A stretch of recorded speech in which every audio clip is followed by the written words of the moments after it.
p.e.x fittings and stuff in order.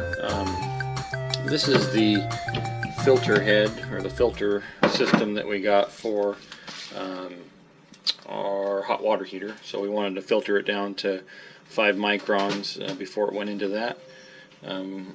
They can be a little finicky from what I understand as far as plugging up, and we're not exactly putting the best water as far as sediment and stuff in there. So I'm going to filter out the sediment with that. Just a simple in-out canister.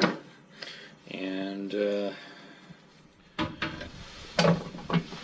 alright, I'm getting ready to run a little bit of p.e.x down through, put some valves for hot water and cold water. So I'm just going to go ahead and drill a hole through the bottom there for both hot and cold. Just a little tip on the p.e.x, rather than cutting the outside layer and letting it all go everywhere, just find that inside coil, and man, that'll save you a headache. Just leave it intact and unspool it from the center.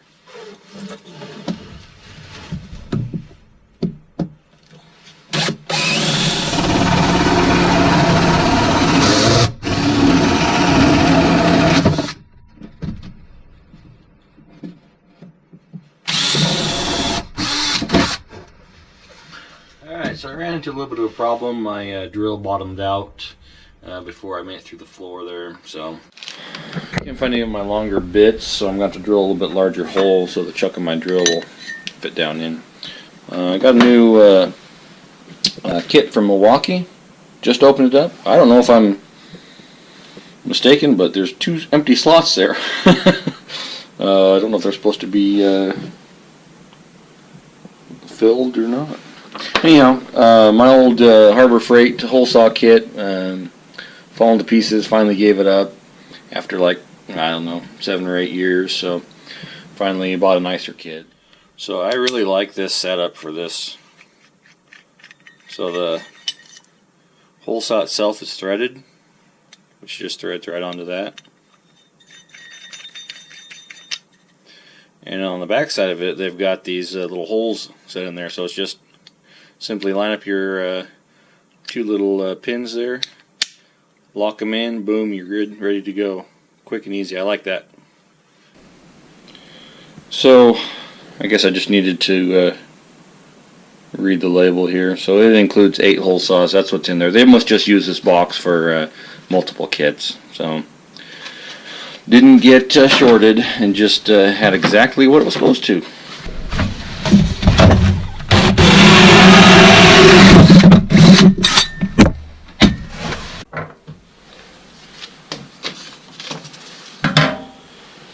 Okay, so because we're going up through the floor, I'm going to go ahead and use this style of fitting, p.e.x fitting.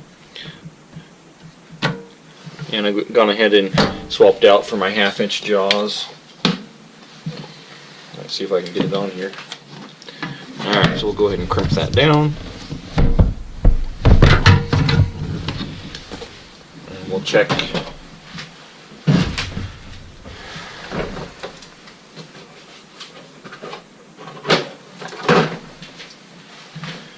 And we'll check with our go-no gauge, go-no-go gauge. Okay. Looks like we're good. Okay. One done, and we'll move on to the next one here.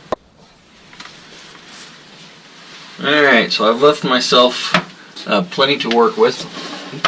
Way more than I need to, but just wanted to be safe. I'm going to go ahead and feed that down through the hole.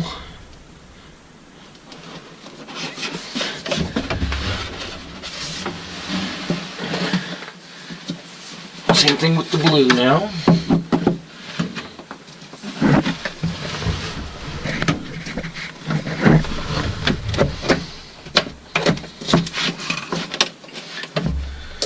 Okay. I'm going to go ahead and probably tape these up here. Oh, I don't know. Maybe about that far up, just so they don't fall down through. And go down to the underside and connect that. So I've already got the 1/2-inch die in my crimpers, and just because they're a little finicky to get when they're in tight spots, I'm going to go ahead and crimp on all the 1/2 inch stuff in place, and then change out my dies to 3/4, and then go crimp those. So this is the best way to describe the go no go gauge. Basically, if it doesn't slide in, it's not compressed. Slides in and is kind of centered in there, it's good to go. And if it slides in all the way, you've over compressed it. So if your tool's set up right, it should just crimp it right to that, and you just verify with your gauge here. So I got 1/2 inch, and as you can see, if maybe slides in not all the way, but kind of centered, almost just a hair before being centered onto that gauge. So we're good to go. If I have one word of advice, and I should have remembered it from the last time I ran it, oversize your holes for running the p.e.x, because it's hard when you don't have big enough holes. You know, the drill bit I used was 1 inch, which is bigger than the diameter of the 3/4 outer, but man, still tight. So I went and wallered them out a little bit, but I think I would have been a lot better off with 1 1/8. So anyhow, just my word of advice. Alright, so we got the bathroom all done up. Well, temporary. Still got to repair the roof that needs some help up there.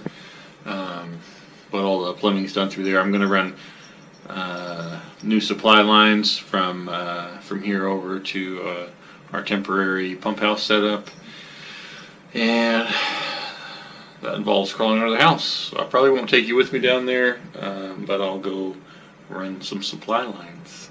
Yay! Okay, so we got most of our p.e.x finished up. We're just moving on to the sink here.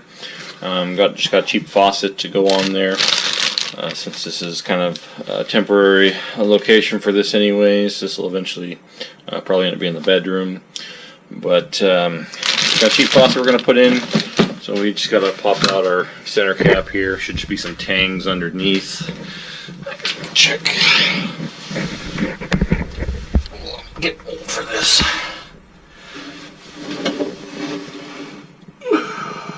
Let's see here. Oh, there it is. Yep, just some little tangs. We'll pop out that center section. And then we'll run our lines to our sink. We've already got that installed and ready to go.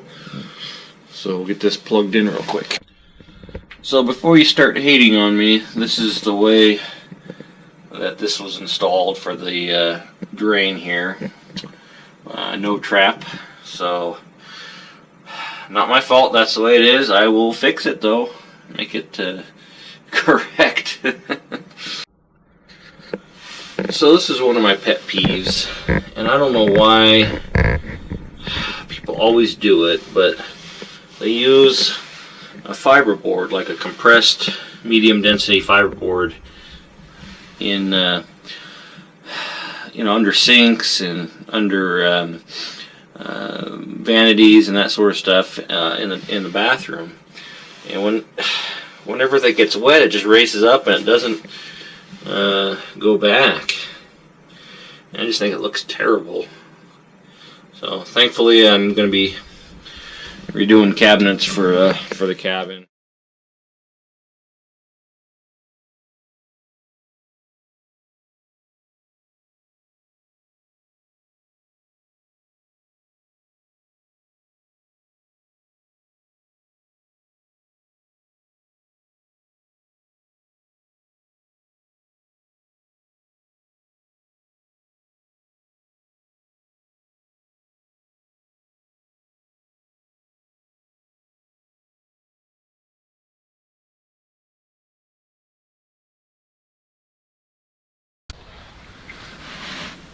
So I think technically you're only supposed to hand tighten these, but I usually give them just a little bit of snug. I don't know, that's just me personally. So But technically, I think you're not supposed to tighten them with a wrench.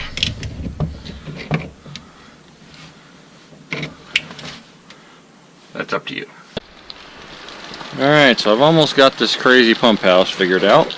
I'm missing just a couple fittings, and I'm gonna head to town and get those picked up, and I need to clean up my mess. I got tools everywhere here, but getting close. I think tonight we're probably gonna fire it up and put some air pressure to it, make sure we do a leak off test, and that everything goes well with that. Getting close to having water at the cabin. So one of the things that got to make sure of is that the pressure in this tank is below the kick-on pressure for the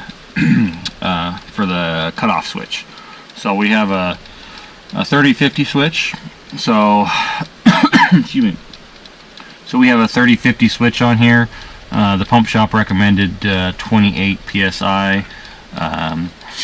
We're currently at about 33, so I'm going to let a little bit more air pressure out of here, and as soon as we get down to our desired pressure, then we'll go ahead and pressure test everything. So what I have on here is an air gauge for pressure testing our system. We're going to go ahead and pressure test basically the tank, all the cold side, and then we'll switch over and we'll test the hot side here. So what we're doing is testing it with air first. I got this hooked up, or I'm going to have it hooked up to the air compressor. I'm going to put in probably 70 psi. The switch cuts off at 60, so that'll give us a little bit past, and we'll make sure that it'll hold pressure.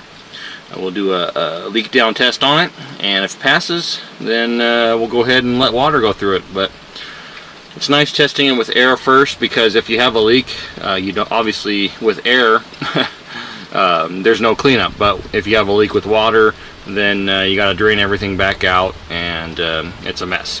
So we're going to test it with air first. That's the quick and easy way.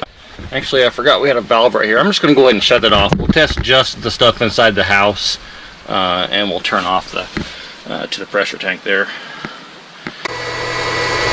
Doing good. We have water at the house.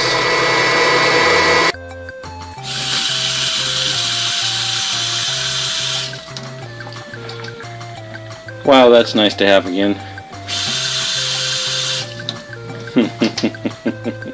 Man, I can't tell you how good that feels to get running water here.